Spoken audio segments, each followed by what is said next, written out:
எங்களை வந்து இந்த நாட்டிலே இவங்க இருக்கக்கூடாதுன்னு சொல்லுவாங்க. அப்புறமா வந்து நாங்கள் போராட்டம் கூட பண்ணக்கூடாதா?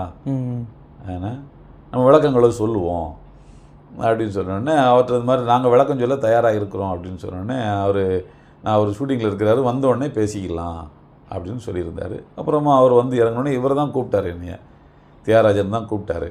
பாய் வந்துட்டார், எத்தனை பேர் வருவீங்க, வர்றீங்களா, எப்போ வர்றீங்கன்னு கேட்டார். நீங்கள் சொல்லுங்கள், என்ன டைம் நீங்கள் சொல்லுங்கள், இப்போ எத்தனை பேர் வருவீங்க, நாங்கள் 4 அல்லது 5 பேர் வருவோம்.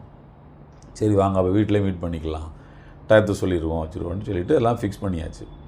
ஃபிக்ஸ் பண்ணி அந்த சிஏஏவை பற்றியான குறிப்புகள், பத்திரிகை செய்திகள் இதெல்லாமே எடுத்து கொண்டு போய் அவற்றை கொடுத்து அவர் வந்து ஒரு 20 நிமிஷம் நம்ம சந்திப்பு வச்சுக்கலாம்னு சொல்லப்பட்டது 3:20 நிமிடங்கள் ஆச்சு.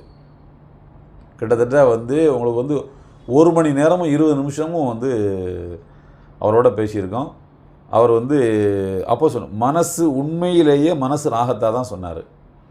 நீங்கள் வேணால் அமித்ஷாவை பாருங்கள், பார்த்து என்கிட்ட சொன்ன இதே சப்ஜெக்டை, இந்த கம்யூனிட்டி எப்படி எப்படியெல்லாம் பாதிக்கப்படுது அப்படிங்கிற இதே சப்ஜெக்டை நீங்கள் அங்கே சொல்லுங்கள், நான் உங்களுக்கு டைம் வாங்கி தர்றேன், நீங்கள் பேசுங்க, மாறலாம், காட்சிகள் மாறலாம், சட்டங்கள் இல்லாமலும் போகலாம், இதுக்கு பின்னால் இவ்வளவு ஆபத்து இருக்கிறதா நானே நினைக்கல, நீங்கள் சொல்லும்போது எனக்கு அது புரியுது, ஏன் அவங்களுக்கும் சொல்லலாமே, அவங்களுக்கும் புரியுமே அப்படின்னாரு.